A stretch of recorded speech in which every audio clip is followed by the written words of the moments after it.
C'est un génie extraordinaire. Les yeux dans les yeux, le défi terrible entre Néo-Zélandais et Français sur ce haka. Oh le frisson Thierry. C'est bon Thierry. C'est très bon ça. Alors là, on va commencer par Angleterre-Afrique du Sud, la deuxième demi-finale qui a été remportée par l'Afrique du Sud.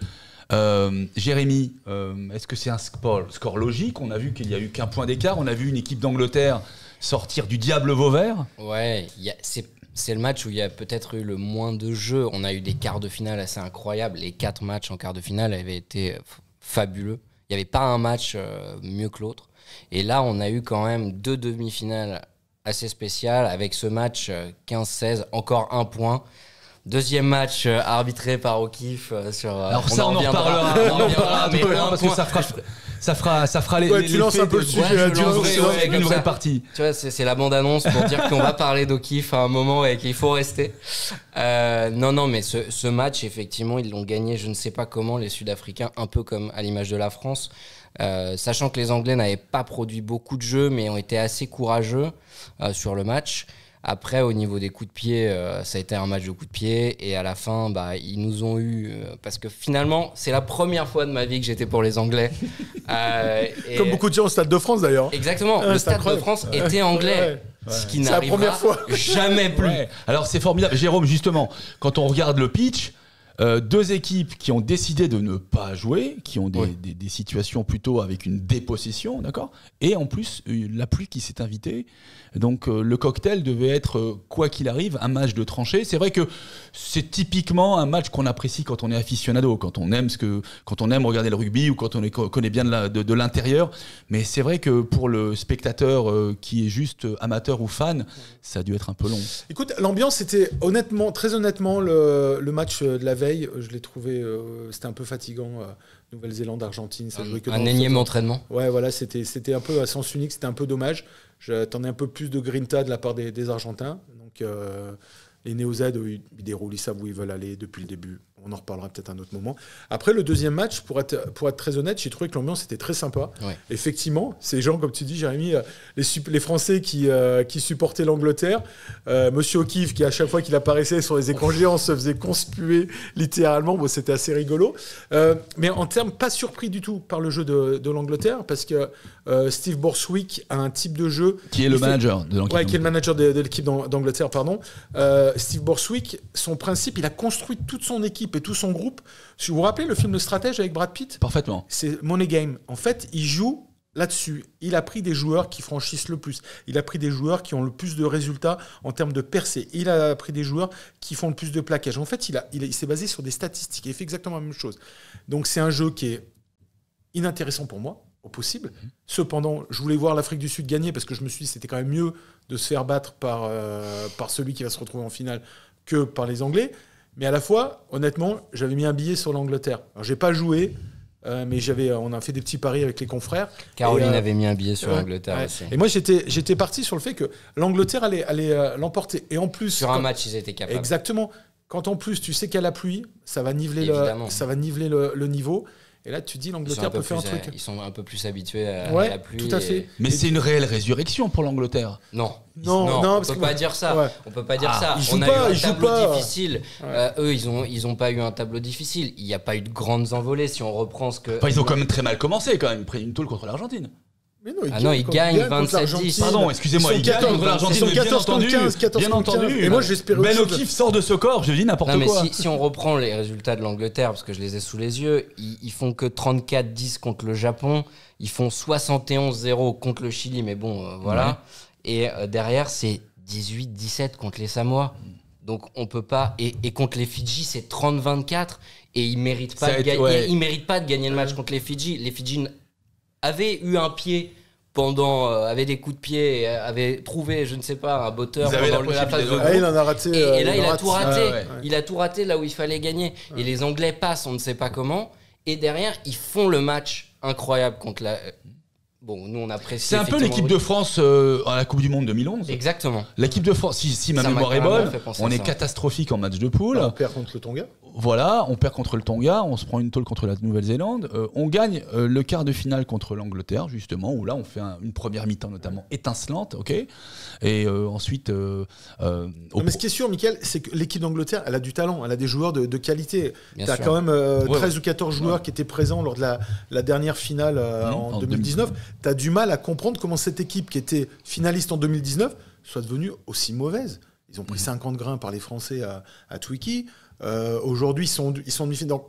Ils sont en demi-finale.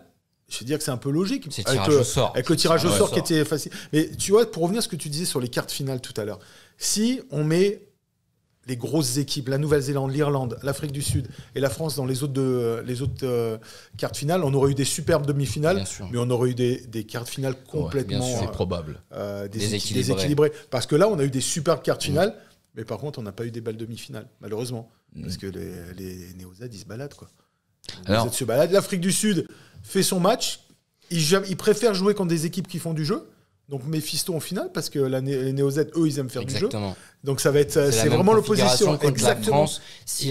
Bon, après, est-ce que la Nouvelle-Zélande a plus de coffres que la France pour tenir tout le match on sait pas. Ça va toujours être en fonction, mais ça, je pense qu'on va rentrer un peu plus dans le détail. C'est comment ils vont pourrir les rucks, les Sud-Africains, parce que. Moi, je crois que les Néo-Z, moi, de toute façon, depuis le départ, on en a parlé tout à l'heure en off. Samuel Whitelock, 145 sélections, 146 sélections maintenant pour les Néo-Z. Après le match, je lui pose la question, je lui dis, pour vous, le match d'ouverture, c'était pas le match le plus important? Il me répond, bah non. Pour nous, c'était pas le match le plus important. Qu'ils gagnent ou qu'ils perdent face à la France. D'accord, Ils donc sont- la ils sont Nouvelle-Zélande, clairement, La Nouvelle-Zélande, c'est elle est mise en place programmée pour jouer elle le est quart de finale programmée. contre l'Irlande ou Voilà. c'est ça, hein. Eux, ils s'en foutaient. Qu'ils allaient jouer quart de finale, ils allaient jouer l'Irlande ou l'Afrique du Sud, peu importe. Eux, leur objectif, c'est la finale, c'est être champion du monde. Et ils sont préparés. Nous, les Français, certainement qu'en termes physiques, et ça serait bien d'avoir un jour Thibaut Giroud peut-être là-dessus, il fallait qu'on arrive à un pic, qu'on soit bien à l'entrée. Après, il fallait entretenir. Mais est-ce que 2 mois, c'est pas dur à tenir un pic de forme Est-ce que la préparation physique n'a pas été trop dure vu le nombre de blessés qu'on a eu? Ouais, ça, là, après, là, faudrait revoir les détails, parce que si tu regardes les blessés... On perd des leaders. En fait, tu perds des leaders. on perd des hommes, mais surtout des leaders. Bah, je pense que la grosse perte Marchand. pour moi, c'est Marchand. Julien Marchand, c'est énorme comme grosse perte. Quand tu vois l'impact qu'il met. Et le leader charismatique, parce que je l'ai vu avec l'équipe de France. Tu sais, un groupe, ça vit bien, mais tu vois facilement les mecs ceux qui sortent s'imposent. du lot, oui. C'est un taulier.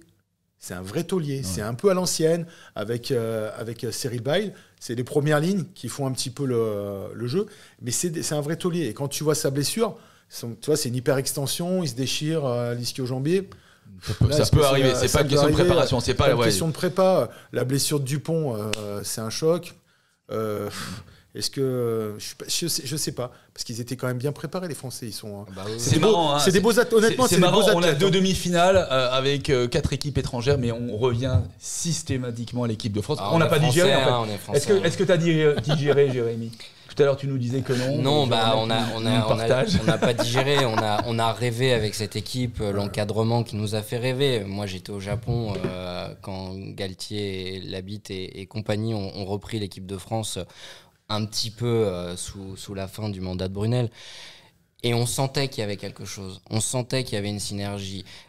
Antoine Dupont, Ntamak, qui était la génération U20, qui arrivait vraiment en équipe de France et qui arrivait avec la patate, avec une confiance, de tout, une confiance. Et vraiment, on sortait quand même d'un marasme où on ne faisait que de perdre. On allait au Stade de France, on se disait, bon, on va encore se prendre une dérouillée contre les Anglais. Là, on se disait à chaque fois qu'on allait gagner et on n'était pas dans une sinistreuse, on se disait tout le temps, on est en position de force. Et ils l'ont montré. On a perdu contre l'Irlande l'année dernière, enfin cette année ou l'année dernière. Un match, on a perdu un match. Derrière, on se dit, bon, bah, ok. Avec 2 fautes d'arbitrage aussi. Hein.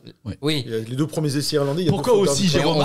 Ça veut dire que tu dévoiles le fait qu'on va parler de Monsieur Ben O'Keefe, c'est ça? On a arrêté d'être la Fédération Française de la Loose et on disait qu'on allait le faire. Et là, c'est vrai qu'on tombe de l'arbre parce que on y croyait, on les aimait et on avait envie aussi pour eux de. Alors justement, on a du recul, hein, et c'est pas du. Michael, excuse-moi, juste un truc important dans ce que disait Jérémy, c'est qu'il parle de cette génération des U20 qui est arrivée. Je pense qu'il faut aussi mettre en avant le travail qui a été fait par la DTN à cette époque-là. Oui. C'était Didier Rétière qui était le papa des deux joueurs qui sont très très bons, qui jouent au Stade Toulousain maintenant. Didier Rétière, on était passé des années Scrella où là, très honnêtement, mais j'aime beaucoup Jean-Claude, mais c'était les années DTN de Jean-Claude, c'est pas les meilleures, pour être très honnête. Et là, Didier Rétière était vraiment reparti sur une formation dont on voit encore aujourd'hui. Les U20 ils cartonnent. 3 titres de champion du monde de suite. Il y a eu le Covid. Il y a eu le Covid au milieu. Tu imagines que tu pourrais en avoir peut-être encore 2 autres de plus, ou au moins être en finale. Donc ça veut dire que tu as des très très bons joueurs. Pour l'Australie. Il y a les clubs aussi qui aussi ils ont remodelé un petit peu le schéma de Marcoussis, puisque Marcoussis maintenant les joueurs ne sont plus à demeure, mais restent dans les clubs et viennent avec les équipes de France de temps en temps, plus souvent qu'avant. Et ça, c'est peut-être aussi une bonne méthodologie. C'est un peu moins Marc Atraz, c'est ça ? Ouais, Marc Atraz, tu te rappelles de ce surnom-là Dis mec, tu disais là, mais moi je me rappelle de Gégène Bacher, quand je passais mon BE, qui était là-bas, il était en école d'ingénieur. Mais c'est un cauchemar. Et puis même, je dirais que sur ce comment est construit le rugby, c'était une erreur majeure. D'abord, ça voulait dire qu'on avait la science infuse quand on allait à Marcoussis et qu'il y avait les meilleurs coachs, ce qui n'est pas forcément vrai. Deuxièmement, on le sait, c'est un sport de région, c'est un sport de province, c'est un sport où un pilier basque doit grandir au Pays Basque. Mais imaginez qu'ils prennent l'avion le dimanche soir pour aller à Marcoussis et Essonne, 91, et reviennent le jeudi soir. Il vit pas sa vie au Pays Basque, il vit pas sa vie avec ses coéquipiers. Et en plus de ça, la même chose que quand on était au Bâton de Joinville. On le déculture. Quand tu étais au Bâton de Joinville, à l'époque, quand on était obligé de faire l'armée, là, on allait tous au Bâton de Joinville. On s'entraînait comme des pros parce qu'effectivement, on s'entraînait tous les jours. Sauf que quand on revenait en club, personne ne nous calculait. C'est ça. T'existais pas parce que t'étais pas là de la semaine. Donc les mecs qui faisaient l'équipe, t'arrivais. Ah ben non, vous n'êtes pas là, les gars. Ouais, vous allez en B. Ah ouais, d'accord, ok, super. Bon, merci, merci d'être venu. Par contre, l'année d'après, t'explosais. Sauf quand on était international. T'avais travaillé énormément, tu t'entraînais. Ouais. Mais l'année du BJ, c'était un calvaire à vivre. Et l'année de Marc Atraz, c'était un calvaire. Parce que les minots, en plus, tu pouvais être là pour plusieurs années si t'étais. Puis il faut suivre le scolaire. Là, tu déracines pas, les mecs ils viennent, ils prennent du temps. Franchement, c'est une super idée. Et puis on a eu les pôles espoirs. Hein, oui, non, mais après on s'est restructuré aussi. Les clubs sont mieux structurés. Il y a plein de facteurs. Ce qui aurait été bien pour cette Coupe du Monde, si on avait pu la remporter, c'était un peu féliciter et remercier tout le travail qui a été fait. Parce que pour la première fois, tu as des clubs qui se sont parlés, tu as la Fédé. Le travail avec la Ligue. Tout le monde. Attendez, on oublie quelque chose. Les gifs, ils sont partout. Ouais. Non, mais c'est sûr. Les gifs, ils sont partout. GIF, G-I-2-F, je précise. Joueurs issus de la formation française. Voilà, d'accord. Ça veut dire que, quelque part, on a imposé aux clubs de top 14 et de Pro D2 d'avoir un certain quota de joueurs français issus de la formation. Alors, je veux bien préciser français, parce que souvent, il y avait des Fidjiens ou il y a des Australiens. Mais comme ils étaient dans la formation française, ils ont été considérés comme des gifs. Et ils le sont, voilà. Mais regarde, c'est exactement le même constat qui s'était passé en Angleterre quand ils ont imposé Johnny Wilkinson. Le seul demi d'ouverture en Angleterre, à l'époque, qui est dans les années 95, quand j'étais là-bas, le seul demi d'ouverture, c'était Matt Dawson, qui était éligible pour l'équipe d'Angleterre. Comment tu fais ? Tu prends Matt Dawson ? Oui, parce que tu es obligé, c'est le seul. Et après, tu prends qui ? Donc, au niveau de Newcastle, Rob Andrew avait imposé, puisqu'il était directeur général à l'époque de Newcastle, il avait imposé Johnny Wilkinson. Il fallait qu'il y ait Johnny Wilkinson. Et après, ils ont fait l'effort. Bon, là, ils ont tiré le gros lot. Ils ont eu une pépite, mais parce qu'il fallait des joueurs anglais qui soient éligibles et puis à des postes importants. Ouais, Johnny Wilkinson, je précise, demi d'ouverture de l'équipe d'Angleterre, champion du monde en 2003, qui a commencé à 17 ans, c'est ça, avec l'équipe mais il a commencé. Ils l'ont mis d'abord à Newcastle et il était programmé pour être en équipe d'Angleterre. Donc c'est toujours une programmation. Mais ce qui est intéressant, c'est de voir que tu peux pas avoir dans ton championnat domestique des joueurs qui sont non français à des postes importants. Regarde aujourd'hui, on a des demi-mêlées, on n'a jamais eu autant de demi-mêlées de qualité. On a un extraterrestre qui s'appelle Dupont, mais derrière, c'est impressionnant. T'as des mecs et ils auraient 50 sélections. Tu prends Couillou, tu prends Baptiste Serin, tu prends Lucu, enfin les mecs ils sont très très forts. Le Garec. Demi d'ouverture aujourd'hui, t'as 3 demi d'ouverture. C'est le futur, mais est-ce qu'il va pas être un peu bloqué parce que voilà. T'as 3 demi d'ouverture. T'as Jalibert, Ntama qui se blesse, t'as Jalibert derrière, et en plus t'as Astoy. Et t'en as d'autres derrière. Bien sûr. Au centre, c'est un peu moins, mais t'as des jeunes qui arrivent avec Gaëton et autres, et qu'on sort. Le petit aussi, le fils du troisième ligne, mince. Coste. Le petit Coste à Toulouse. Qui est intéressant aussi comme joueur. On a plein de joueurs. On a du matos. Quand tu imagines tu citais 2019, avant, notre meilleur deuxième ligne, c'était Vahamina en 2019. Aujourd'hui, t'as du monde. Alors, même si on va avoir un petit creux, même si on a fait jouer un troisième ligne, Woki en deuxième ligne, mais on a quand même des joueurs de qualité, quoi. Bien sûr. Les Fisto, par contre, sur le poste de pilier droit à l'avenir. Ouais, alors justement, la réflexion a été celle-ci. La semaine dernière, c'est qu'on s'est dit que effectivement, les joueurs qui sont rentrés du banc n'ont pas fait la différence, contrairement à ceux des Sud-Africains. Ils n'ont pas eu le temps. Et on se pose la question notamment sur Mohamed Awas, qui est un très bon droitier et qui n'avait pas été pris en équipe de France parce qu'il avait eu des soucis.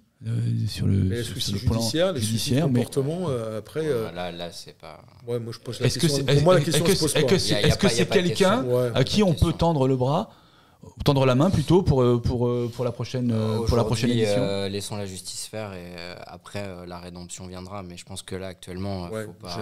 Après on en connaît d'autres, des mecs qui certainement ça se voyait pas parce que là ça a été pris par une caméra, mais qui devaient dérouiller leur épouse. Je trouve ça inacceptable. C'est inacceptable. Ça, c'est clair. Aujourd'hui,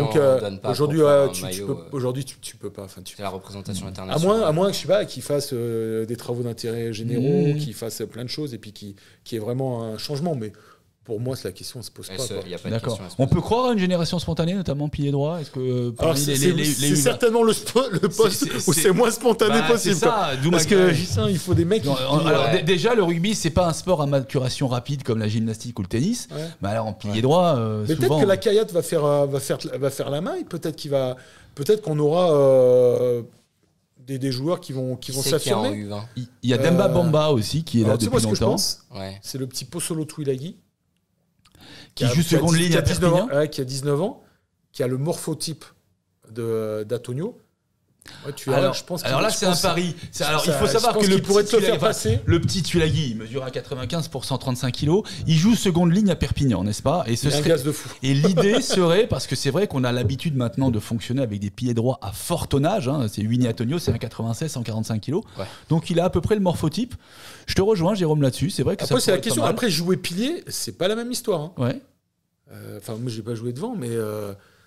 C'est compliqué quand même de jouer pilier. Ouais, c'est technique. Pour ça, il est assez jeune. Donc, est-ce que tu peux. Je pense que on avait fait passer au Racing, on avait fait passer Philippe Voisin, qui était numéro 8 en pilier droit.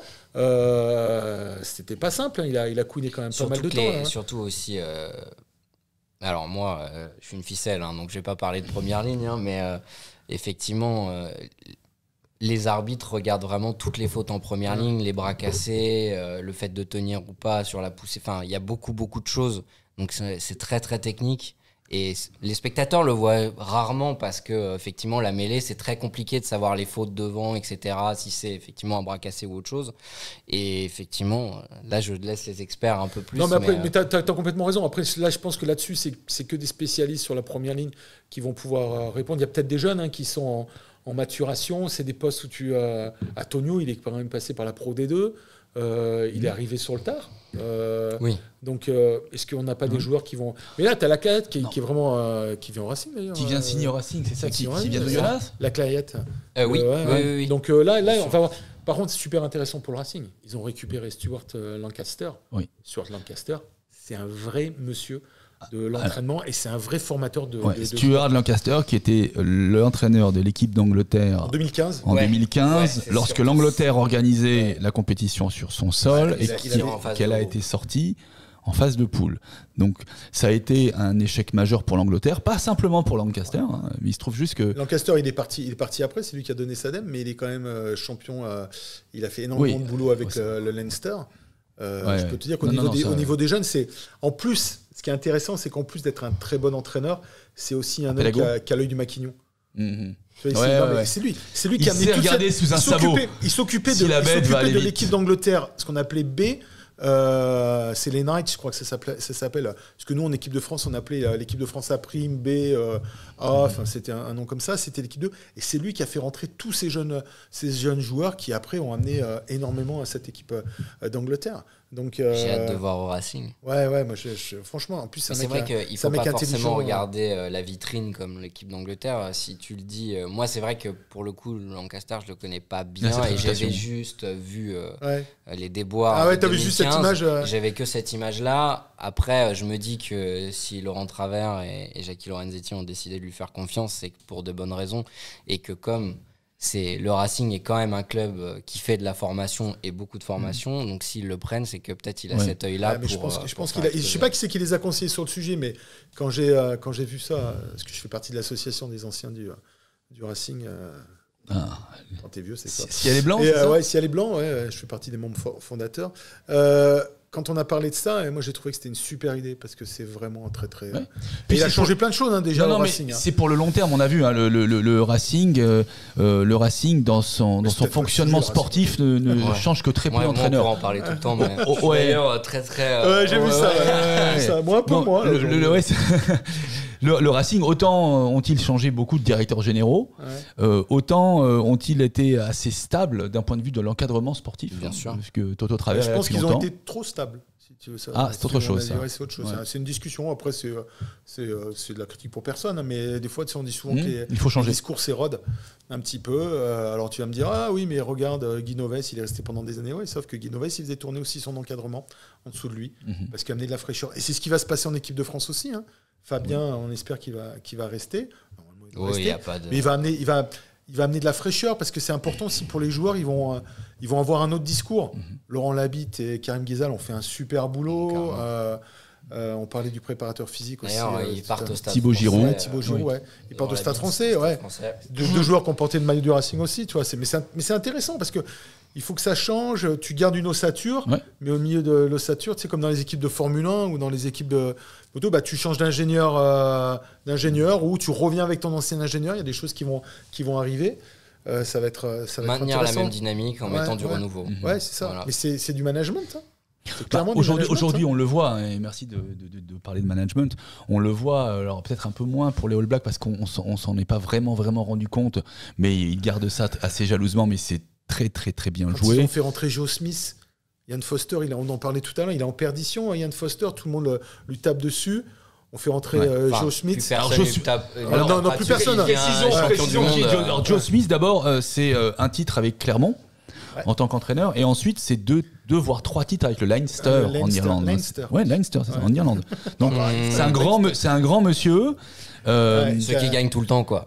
Et après il était avec l'Irlande, parce que c'est lui qui a remis l'Irlande sur les rails. Alors Farrell a amené autre chose, Andy Farrell, mais c'est vrai que c'est un monsieur qui est très intéressant et qui a été très important dans la reconstruction, si on peut parler de ça, des All Blacks. Et là, alors, je précise, c'est un Néo-Zélandais, mais il a une carrière à l'international. Est-ce que justement, c'était pas intéressant pour les Néo-Zélandais d'avoir quelqu'un qui avait une vision différente et qui avait l'expérience internationale, de manière à pas avoir un raisonnement rugby consanguin?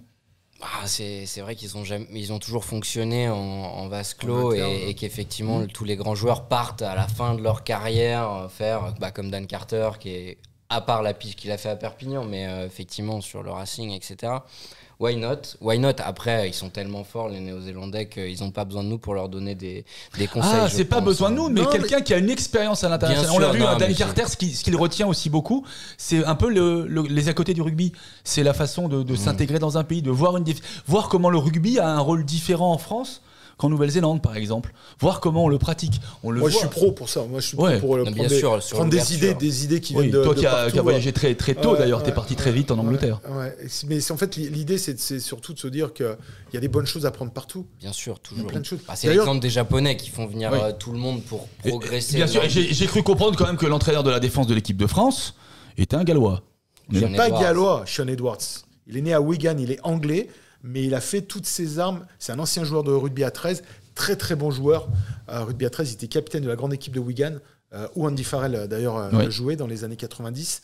Mais il est anglais. Mais il a fait toutes ses classes avec... D'ailleurs, il a fait beaucoup de cauchemars après le match contre l'Afrique du Sud parce qu'on n'a jamais encaissé autant d'essais et c'était incroyable. C'était porte ouverte et sur la défense, quand même, c'était une de nos plus grosses armes depuis quelques années. Et lui, on va profiter de ce que tu viens de dire, Jérémy. Parce que juste un truc sur les idées qu'on prend à l'extérieur. Quand on parlait tout à l'heure de la DTN, je voulais le mentionner, mais je ne l'ai pas fait. Franck Corillon ancien 3 Grenoble. KRL, international rugby à 7. Franck Orion était allé en Nouvelle-Zélande pour voir ce qui se faisait de mieux au niveau de la formation, de voir comment étaient formés les joueurs. Il avait présenté un dossier sur la présentation sur la formation en Nouvelle-Zélande. Bien sûr, Didier Retière à la DTN, qui a un cerveau rugby brillant, franchement il est brillant, l'a utilisé. Parce que ce qu'avait fait le travail qui a été fait par Franck Orion, c'est aussi ce qui a apporté sur la formation des choses nouvelles. Donc c'est toujours bien d'aller chercher ailleurs des choses. Je me rappelle de Frédéric Michalak qui était surpris, qui dit « J'étais en Afrique du Sud et on me faisait jouer avec d'autres ballons. » Et moi, quand j'entraînais des gamins, j'avais appris ça en Angleterre, j'ai rien inventé. Hein. Mais quand je suis revenu en France, j'entraînais les gamins avec des balles de tennis. On me dit « Mais on joue au rugby, on joue pas au tennis. » Je dis « Mais si tu es capable d'attraper une balle de tennis, quand tu cours hyper vite, ton ballon de rugby, tu vas l'attraper facilement. » Ah oui. Tu vois. Et donc, c'est des choses que tu apprends à l'extérieur. C'est de manière empirique, mais c'est des choses que tu apprends parce que tu dis « Ah tiens, c'est peut-être bien ce qu'il fait. Tiens, Jérémy, ce qu'il fait, c'est peut-être pas mal. Si je peux l'adapter. » Et ça, c'est l'adaptation. Et on en a discuté avec Fabien Galtier. Je lui ai posé la question, je lui ai dit « T'as pas la pensée unique. Est-ce que tu pars du principe que tu as la pensée unique ?» Il me dit non. Je dis j'ai pas l'impression, moi, de l'extérieur, parce que il est allé chercher des choses dans le détail, dans la philosophie. On a parlé de beaucoup de choses. Il y a un truc que je vous D'ailleurs, propose. la flèche du temps, Je vous propose d'écouter. c'est Eddie Jones. Je vous propose d'écouter quand même. Allez sur. Il y a un podcast sur France Info qui s'appelle Sous le soleil de Platon avec Fabien Galtier. Hyper intéressant. Et il explique plein de choses. Mais c'est aussi sur le fonctionnement du groupe. Aujourd'hui, tu vois clairement qu'il y a des choses qui sont faites pour que le groupe fonctionne bien. À une époque, on n'aurait jamais accepté que les femmes, et même moi peut-être en tant que joueur, j'aurais pas aimé que des femmes et des enfants soient aussi présents. Mais tu pars 2 mois. Ça permet de respirer, les gars. Ah ouais, c'est long, quoi, 2 mois. Tu pars au Japon. Même c'est pas chose, pareil. regarde, juste un effet sur la méconnaissance des fois des journalistes sur le fonctionnement d'un groupe. 2011, je ne sais pas si vous vous rappelez, il y a un clash Bien avec sûr. Marc Évremont et certains journalistes qui avaient quand même de la bouteille. Et donc moi j'ai des confrères qui sont là-bas, à l'époque j'étais sur TF1, et je leur dis mais pourquoi, c'est quoi ce clash? Vous êtes parti de quoi? Du principe qu'il y a une mauvaise ambiance dans cette équipe? Il me dit on a vu Maxime Mermoz manger un burger tout seul. Pardon? C'est ça votre truc là? Vous êtes parti du principe qu'il y avait une mauvaise ambiance dans l'équipe de France? Bah ouais, le mec il est tout seul. Je dis mais vous êtes arrivé quand en Nouvelle-Zélande? Il dit, on est arrivé début septembre. Non mais on est arrivé au début septembre et je dis mais et vous êtes tout le temps avec les mêmes mecs? Bah non, des fois on a envie d'être tous. Ah bah voilà. Les mecs ils sont ensemble en préparation depuis le mois de juin. Ils sont tout le temps ensemble. Tu manges avec les mêmes mecs, tu prends ta douche avec les mêmes mecs, tu dors avec les mêmes mecs. Au bout d'un moment, tu as peut-être envie d'être tout seul. Tout simplement. Et tout simplement pour vivre autre chose. Et je donne et les mecs ils étaient partis de ça parce que comme tu dis, il fallait faire le buzz. Excusez-moi, mais c'est de la bêtise. C'est de la bêtise. Si tu sais comment fonctionne un groupe, tu sais qu'à un moment, tu as besoin de respirer. Julien Bonner m'avait dit, on est parti chasser chez le frère de Van Cotter avec William Servat. Ils sont très très proches tous les deux. Il m'a dit, mais on a passé une journée avant la finale, mais extraordinaire. On est revenu, on était comme ça. Bien sûr. Il peut dire qu'en plus Julien, les blagues, s'il me dit je peux les casser, je les casse quoi. Mais tu vois, mais c'est aussi une très bonne finale. Non mais c'est la méconnaissance de la vie de groupe. Tu sais qu'une vie de groupe, punaise, même quand tu pars en vacances, des fois avec ta famille, tu as envie d'être tranquille, tu te prends une petite tu dis j'ai envie de 5 minutes, je vais lire un bouquin, je suis tranquille. Tu peux pas, même si tu fais du rugby, tu peux pas être constamment 24 heures sur 24 les uns avec les autres. Bien sûr. À un moment, tu as besoin de respirer, tu as besoin De temps pour toi. Ouais, de Pas temps pour des toi. autres, pour Ouais, l'équipe, exactement. pour le staff, Ouais. pour toi, juste pour toi. Juste Ouais, pour toi. surtout Et ça, que- je trouve que ça a été vraiment bien géré. Et puis, la société, elle a évolué. Je pense pas que Bernard Laporte, il aurait ouvert les portes comme ça à toutes les familles, parce que c'était une autre époque. Aujourd'hui, il faut aussi faire avec une évolution de la société Bien sûr. qui fait. Par contre, la question va se poser, comment tu vas faire en Australie? Là, les Sudaf, les mecs, en plus, il y en a beaucoup, ils ont plus de la trentaine bien tassés. Hein. Les Sudaf, mais ils ont toute leur famille. Et honnêtement, j'ai pas eu l'impression que je les ai suivis pendant 15 jours, j'ai pas l'impression que ça les ait perturbés. Tu vois, ils avaient leur moment à eux, leur machin, petit moment en famille, tac. Il y avait beaucoup d'enfants en bas âge. Bah, disons que après, c'est de gestion, même, hein. même si le rugby est professionnel depuis peu de temps, depuis 1995, c'est de plus en plus professionnel et les joueurs ont appris quand même à se mettre dans leur bulle. Ils ont appris à partager le temps entre le temps de l'action par rapport au sport et par rapport à la compétition et les moments de latence et les moments de repos. C'est vrai qu'aujourd'hui, avoir sa famille, c'est réconfortant. Les tournées sont beaucoup plus longues. Là, on a parlé de 10 semaines à vivre ensemble. 10 semaines, c'est énorme. Hein. Là, moi, D'accord. je suis parti le 28 août. Heureusement qu'on était allé à Lyon. Hein. Moi, j'ai pas vu ma femme et mes autrement, j'aurais pas vu ma femme et mes enfants pareil, quoi. Ouais. Vivre à Non, mais l'hôtel. il y a une vraie intégration dans ce sport qui est quand même un sport très humaniste. Je vais faire une référence. Ma chérie me dit toujours, moi, l'une des choses que je préfère dans le rugby, c'est le tour d'honneur avec les enfants qui courent sur la pelouse. Non, mais cette image, elle est trop mignonne. Bien, on prend avec plaisir. Quand on va voir d'autres sports, on ne voit pas ça. Ouais. Et ça humanise les gars et ça donne aussi de les aimer encore plus, donne envie de les aimer encore plus. On se dit, ces mecs-là, ils sont avec leur famille, ils ont envie de défendre le maillot, ils sont là, ils font profiter tout le monde. Les gamins, ils s'en souviendront peut-être pas, mais en tout cas, Si, ils s'en rappelleront.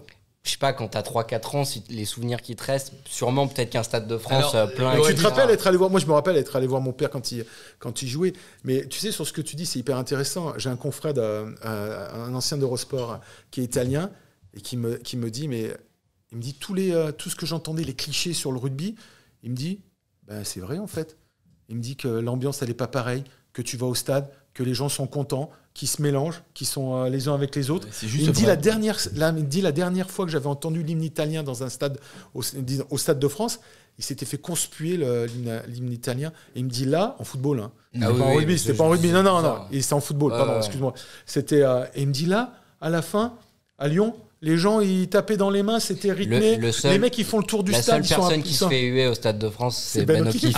Tu veux revenir dessus, tu vois. Voilà. Alors, Non, mais tu vois, juste pour conclure là-dessus, c'est que notre sport est quand même un sport magnifique. C'est que les supporters sont mélangés. Quand ils font le tour d'honneur, les Sudaf, ils sont fait applaudir. Tout le monde applaudit.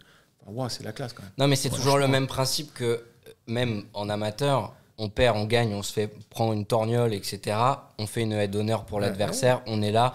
Et moi, je me souviens d'un truc très frappant, et là, on va pas parler de l'équipe de France. J'ai eu la chance d'aller au Japon. J'avais assisté à l'époque au match d'ouverture Japon-Russie. Et les Japonais avaient gagné. Et ce qu'ils étaient allés faire, c'est qu'ils étaient allés devant chaque tribune et ils avaient salué chaque tribune comme ça après le match. Bon, évidemment, on est au Japon, donc on fait pas ça. Non, mais ça montre un état d'esprit. Et c'est le plus beau sport du monde. Hein. Je te rejoins. Non, mais tu sais, moi, j'ai écrit un post sur un truc en me disant que j'étais quand même super fier du comportement des joueurs, du comportement des spectateurs, parce que ça te fait aimer ton sport. Ça te fait aimer ton sport parce que tu te dis, ouais, c'est une superbe vitrine. Tu dis, les gens, quand je parle du rugby, tu sais, souvent on dit, ouais, c'est ton sport, c'est sûr que tu l'aimes. Mais c'est vrai, c'est que des poncifs, c'est que des clichés, c'est que des trucs comme ça. Oui, mais c'est vrai.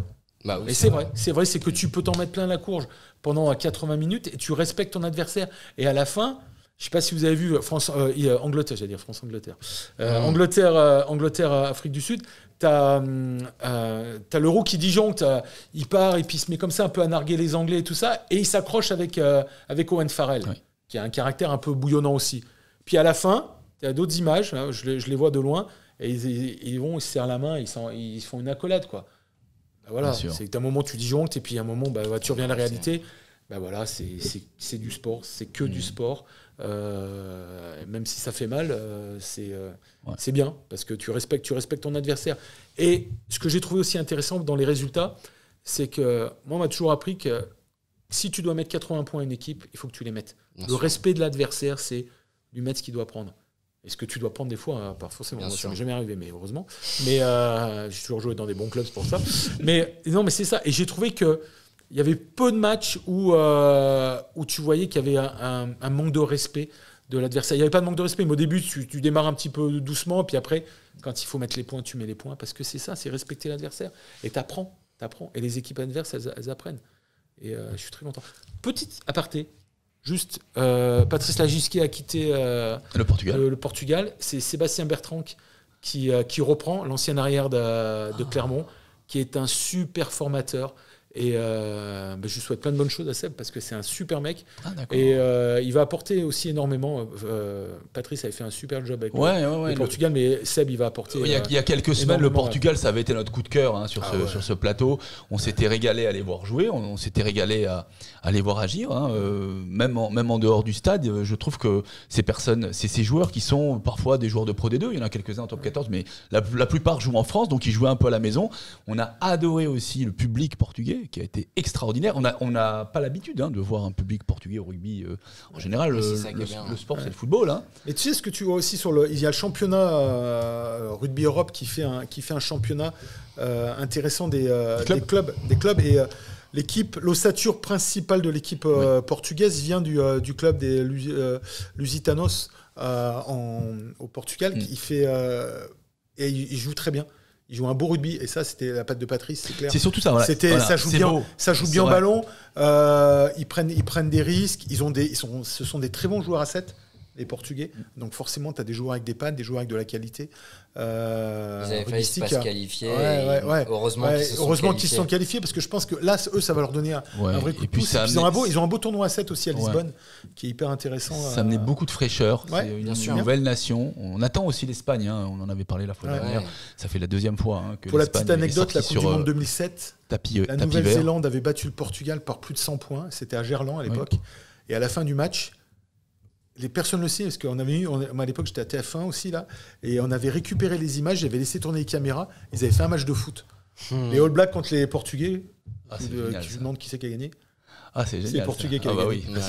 C'est génial. Ils avaient fait un match de foot, c'était génial. Moi, je pense que c'est marrant qu'on parle du Portugal parce qu'on parle beaucoup de cette Coupe du Monde sur le fait que peut-être que les petites nations se sont fait écraser. On n'a jamais vu la Roumanie se faire écraser autant. Il y a quand même des nations qui, moi historiquement, je connais le rugby depuis moins longtemps que vous, mais que t'es plus jeune. Voilà, mais il y a des tôles qui étaient genre à se dire, d'un point de vue extérieur, du Kidam va dire, mais c'est quoi ce sport où il y a une Coupe du Monde où en fait t'as 8 nations qui sont OK, 7. Et après, le reste, ça sert à rien, ça sert juste à faire sparring partner. Et moi, je suis pas d'accord parce que là, en plus, World Rugby pense à ouvrir la Coupe du Monde pour qu'il y ait 24 équipes, c'est ça, il me semble. Et je voudrais juste pousser la réflexion sur le fait que je trouve que c'est pas une mauvaise chose, même s'ils se prennent des tôles, parce qu'au moins, ils ont la chance de jouer ces équipes-là. Parce que le reste de l'année, l'hémisphère sud et l'hémisphère nord se rencontrent peut-être sur la tournée d'automne. Mais effectivement, les petites nations n'ont jamais la chance de rencontrer les grandes. Et peut-être qu'il faudrait que ça se fasse un peu plus sur les matchs amicaux, mais ce qui ne sera sûrement jamais le cas. Mais parce que déjà, nous, sur le 6 Nations, il n'y a pas de montée, il n'y a pas de descente. Ça, c'est un vrai problème. Ce qui pourrait être fait, c'est envoyer des équipes B. C'est envoyer des équipes de jeunes. Ouais, des équipes de jeunes, comme ça se faisait à une époque. Ouais, ça serait super. Nous, França, moi, quand j'ai fait França, mais c'est pas le cas. On était parti. On a joué en Irlande, mais on est allé jouer. On a représenté la France en Roumanie. On a représenté la France en Russie. Quand je te parle de mon équipe B, c'était à l'ouverture, c'était Christophe Lamaison, deuxième ligne Fabien Pelouse, David Berti, tous les mecs qui après ont été France. Donc on avait des joueurs de qualité, mais c'est peut-être aussi une solution. Le Japon en 87, ils prennent 140 points contre les Blacks. Mais c'est important. Par contre, il y a un point qui va être aussi important, et c'est pour ça que je dis qu'il faut peut-être jouer avec des joueurs peut-être plus jeunes. Parce qu'il y a la sécurité des joueurs. Bien sûr. Tu peux pas faire jouer aujourd'hui. Et je l'ai vu, les matchs des Blacks contre les Uruguayens. J'ai vu les Blacks à des moments, et notamment leur talonneur, j'ai perdu son nom, pas Dalton, mais l'autre. Je le voyais sur la défensive. Tu vois, il allait percuter sur un joueur et tu sentais qu'il s'est freiné. Non, il s'est freiné. Je pense qu'il avait peur de faire mal. Et je l'ai vu plusieurs fois dans les yeux des joueurs. Tu vois, ils avaient peur de faire mal à l'adversaire. Ce qui explique un peu. Ça les a pas empêchés de mettre 73-0. Non, mais bien sûr. Il y a eu un précédent. Dans l'attitude. En 95, il y a eu un match avec la Côte d'Ivoire. Et pour Max Brito. Max Brito qui a été tétraplégique. Qui était tétraplégique, qui est décédé. Qui est décédé cette année. Donc ça, c'est ces choses où il faut aussi faire attention. Mais je pense que c'est une très très bonne analyse. Mais je pense qu'il faut mettre des joueurs qui peut-être en devenir. Toi, reprendre peut-être une France B pour qu'elle aille jouer face à ces équipes. Les joueurs, ça va les aguerrir. Tu vois, ces joueurs qui ont 20 ans là, c'est peut-être ceux qui vont 21 ans, 22 ans, enfin qui sont dans l'antichambre. Il faut qu'ils sortent des U20 en fait. Ouais, qu'il faut qu'ils fassent des matchs, il faut qu'ils jouent ensemble. Tu peux plus. Et puis aujourd'hui, ça tourne beaucoup, mais il faut que ces joueurs ils puissent faire des matchs, parce que tu vas pas les laisser comme ça. Tu auras peut-être 2-3, alors tu auras peut-être un Louis Biarré qui va ressortir à 20 balais, mais généralement, pour le niveau international, tu es plus là vers 23, 24 ans, parce que tu as pris un peu de la bouteille. Des postes de pilier où il faut que tu t'endurcis. Derrière, c'est plus facile, mais devant, c'est plus compliqué. Tu vois pas un pilier de 20 ans qui fait la misère à tout le monde. Qui fait le popcorn. C'est très très non, rare. mais tu vois, c'est ça, c'est aussi. S'il y avait Califano quand il est sorti. Ouais, mais il avait pas 20 ans. Il était très jeune. Non, il avait peut-être 22 ans. Il a commencé très tôt. Il a commencé à gauche, pas à droite. Ouais, il a commencé à gauche contre l'Afrique du Sud en 92. C'est pas la même histoire. Il est de 72, donc on fait un calcul, 92, il avait 21 ans. Donc voilà, donc c'est des choses qui sont peut-être aussi à mettre en place avec la volonté oui, mais voir si les clubs alors, le veulent aussi. Ce qui va à l'encontre de ce que vous dites, et je suis plutôt favorable à ce que vous dites, hein, bien sûr, c'est qu'on fait trop de matchs dans le rugby professionnel. Alors là, ça serait rajouter des matchs à des joueurs qui, justement, sont à l'intersaison. Non, mais ces jeunes, ils jouent pas forcément tous les matchs de top 14. Même s'ils sont présents dans les... mais ça serait ce qu'avait fait Lancaster avec cette équipe, là, je te dis, il a pioché dans cette équipe de jeunes où il avait des talents, il les avait amenés. En 2015, s'ils ne se ratent pas, ils peuvent faire une très belle Coupe du Monde. Ils se ratent, ils ont la pression à la maison. Mais c'est peut-être des mecs qui ne sont pas sélectionnés dans les différentes sélections, qui ont cette sélection pour aller s'endurcir à l'international. C'est exactement ce qui se ça faisait. Va très bien. Hein, c'est exactement ce qui se faisait. Pour eux, il n'y aura pas trop de matchs. L'émission précédente, on voulait réhabiliter l'équipe de France scolaire et l'équipe de France universitaire. Et là, quelque part, on veut réhabiliter l'équipe de France B ou A'. C'est ça. Oui, mais ça, c'est pour la promotion du rugby à l'international. Pas uniquement dans le but de trouver des talents. Je pense qu'il y a une vraie mission des pays développés dans le rugby comme la France et les grosses nations d'aider aussi les nations émergentes. C'est pas juste en envoyant de l'argent pour essayer d'aider qu'on va les aider finalement. Et je trouve que ça, oui, mais je trouve que c'est une excellente idée que les petites nations peuvent se confronter à des joueurs qui jouent en top 14 ou en Pro 2 et même en national. Même en national. Et même des mecs de centre de formation parce qu'il y a des excellents joueurs dans les centres de formation. Je pense que si on prend uniquement les compétitions françaises de national à top 14, on peut englober l'équipe du Portugal, l'équipe d'Espagne, l'équipe du Maroc, l'équipe d'Algérie, la Roumanie. Il y en a énormément. Les Marocains pour l'instant. Ils sont plus invités au niveau international. Il y a eu des malversations politiques. L'Algérie. Tu peux construire. Je pense qu'il y a un vrai sujet parce que très honnêtement, tu prends un jeune, tu viens d'être champion du monde moins de 20, tu vas faire combien de matchs en top 14 ? Allez, tu as 19 ans, si tu en fais 5-6, c'est déjà bien. Ça veut dire que reste du temps, tu vas jouer avec les espoirs ou avec ce qu'on appelait avant la B. Donc pendant les coupures internationales, toi, tu vas pas faire plus de matchs que ça. Donc mais par contre, prendre ces joueurs et les garder sous le coude en se disant, bah tiens, c'est l'équipe qui a été champion du monde là, on va les garder et puis on va les emmener faire des matchs contre la Roumanie parce que les Roumains. Faut y aller, hein. Faut y aller. C'est d'accord. Faut y aller à Bucarest. Si tu vas au mois de février, je peux te garantir que tu essayes de rater l'avion. Tu essayes de rater l'avion. Oh merde, j'ai raté l'avion quoi. Et non, mais c'est ça, c'est aussi une bonne. En tout cas, votre idée est très bonne. Jérôme, il faudrait la colporter à la DTN. Est-ce que tu as tes ouvertures ? Alors, j'étais très proche de Didier, mais là aujourd'hui, le nouveau DTN, je le connais pas. Mais non, mais je pense qu'ils ont certainement pensé parce que je pense qu'il faut garder ces générations. On a eu des ratés. De mon côté. Ouais, on a eu des ratés à des moments. On a eu des belles générations. Et puis que ce soit dans le club, puis des fois, ces joueurs qui ont entre 19 et 21 ans, bah des fois. Tu as la maturité qui est pas tout de suite là. Tu as peut-être aussi le fait, il y en a qui font leurs études aussi, donc c'était un peu pris. Mais si tu peux garder le haut niveau, moi ce que je trouve triste, c'est un joueur qui va être peut-être champion du monde des moins de 20, et puis qui va arrêter sa carrière parce qu'il a ses études, parce que c'est compliqué, parce que ci, parce que là. Ça me rendrait vraiment triste d'entendre ça. D'ailleurs, j'ai vu qu'il y avait un joueur portugais qui avait été international, qui avait été champion du monde... moins de 20 avec la France, c'est super. Mais tu vois, c'est ça. Et puis après, offrir des opportunités à des joueurs qui ont un bon niveau. Et puis pourquoi ne pas les jouer si ton papa ou ta maman ou ton arrière-grand-mère est portugaise ou autre, que tu ailles renforcer ces équipes-là. J'ai un copain qui m'a appelé, son fils est très bon.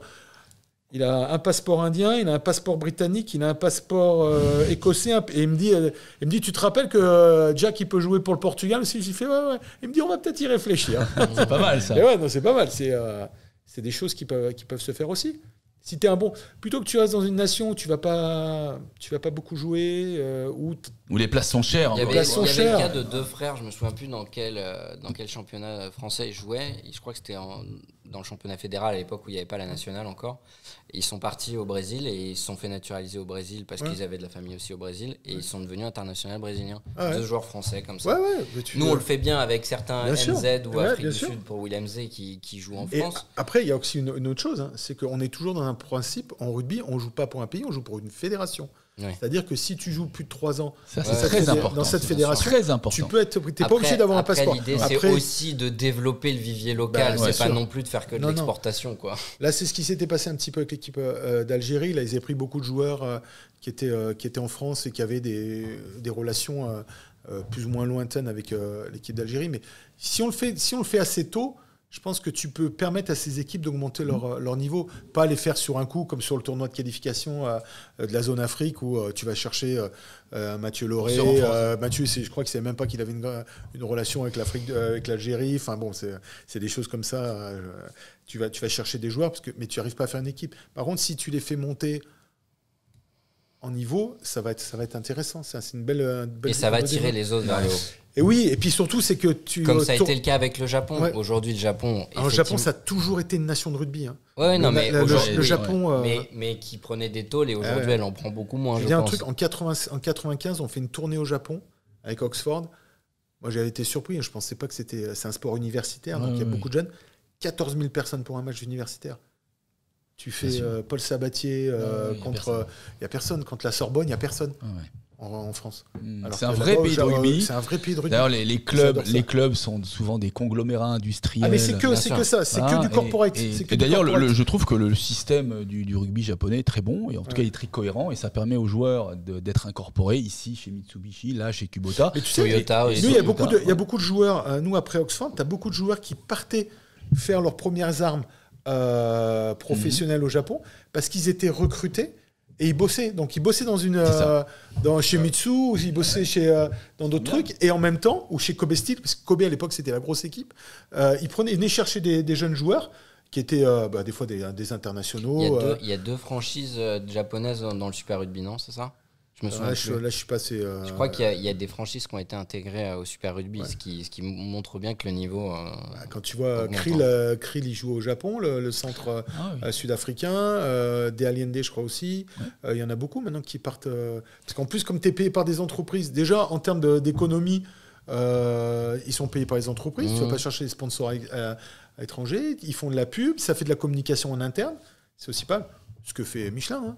Bien sûr, ce qu'a toujours fait Michelin, et pas simplement dans le rugby, mais surtout dans le rugby. Mais c'est pareil, c'est des sociétés qui s'attachent les services de très très bons joueurs. Donc on prend l'idée du développement global du rugby, parce que c'est vrai que le rugby a besoin de plus d'équipes compétitives, de manière à ce qu'il n'y ait pas autant de disparités dans certains scores, etc. Ça, c'est gagné.